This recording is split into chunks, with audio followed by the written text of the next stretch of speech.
What's going on, guys? Hope everybody's having a great day. Please do me a favor, hit that like button, and if you get anything from this content, consider subscribing. It helps out a lot. You guys have pushed me over 15,000 subscribers now. It means the world to me.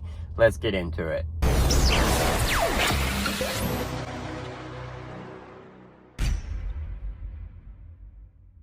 So I made a video the other day, and I was talking, and in that video I said I would rather have a guilty man walk free than an innocent man behind bars. I had pushback on that. Can you believe that? That's insane to me. Because you see, when you say I would rather have a guilty man walk free than put an innocent man behind bars, if you put an innocent man behind bars, you're charging that innocent man with a crime. If he's innocent of the crime, then whoever's guilty is still walking free. Do you understand that? You do understand that, right? There is no pushback to that. With pushback to that, all you're saying is, I'm fine with locking up people for things they didn't do. I don't feel like I have to prove that somebody did something if I feel like they did something. Come on, guys. Always look at the rule, right? Not the exceptions to the rule, but the rule. If it's you, if you're the one accused, if you're the innocent party, would you think that it's justifiable to lock you up, even though they can't prove you did anything wrong, if you did nothing wrong? Would you feel like that was okay? Come on, do not push back against that. You should all have the same mindset that you would rather have a guilty man walk free than an innocent man behind bars, because one day you might just be that innocent man stuck behind bars. God. People will argue about anything these days. It's absolutely mind-blowing. I mean, whew. Okay, so let's talk about the knife sheath for a minute, right?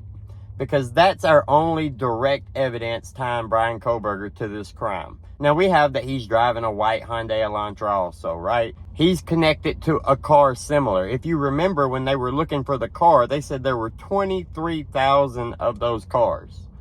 So just because he has the same car doesn't automatically make him guilty, right? Right. His cell phone pings that put him headed toward the area and leaving the area. We don't have him in the area, right? That's something that the prosecution is going to have to use video and other evidence to prove that he was in the area.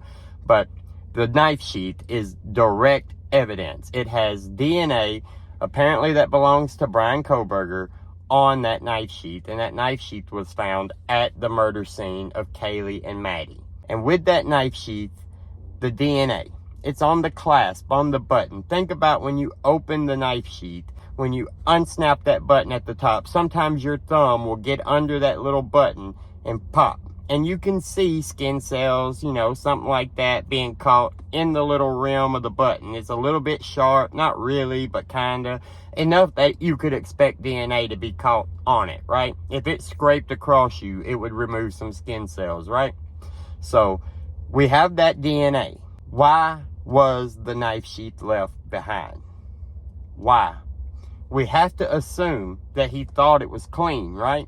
If we're saying he left it behind in any sort of fashion, on purpose, on accident, whatever, we have to assume that he thought that the knife sheath was clean, that it couldn't connect back to him.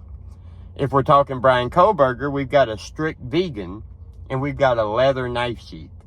Was it a red herring?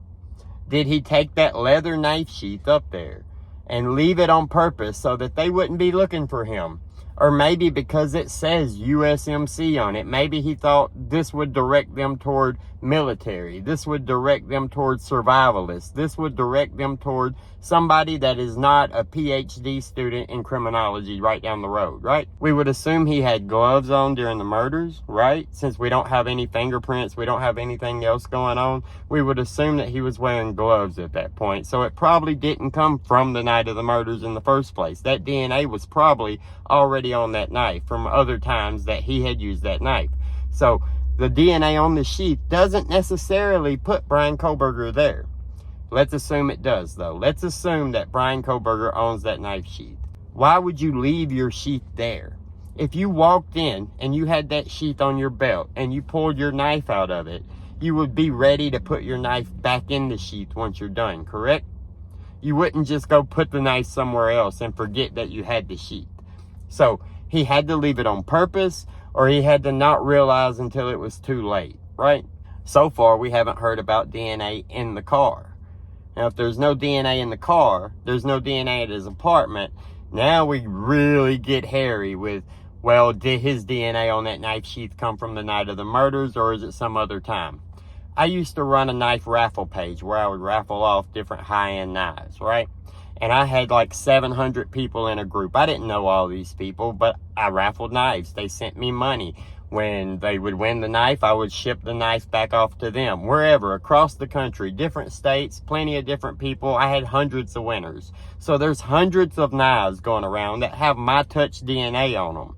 If one of those knives were used in a crime and they pulled DNA from those knives, say in Michigan, and it came up with my DNA on it, well, does that mean that I did it? No. People buy and sell and trade knives. But for the purpose of this, I just want to stick with the idea that it was Bryan Kohberger's knife.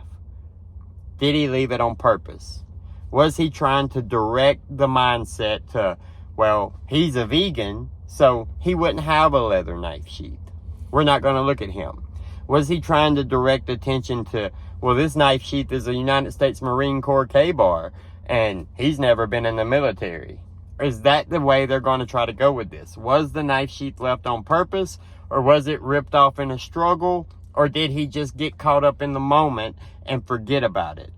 Let me know what you guys think about it down in the comments below. Like the video, subscribe to the channel to see more, hit that notification bell so you'll get notified anytime I post. Have a great day, and we'll see you later.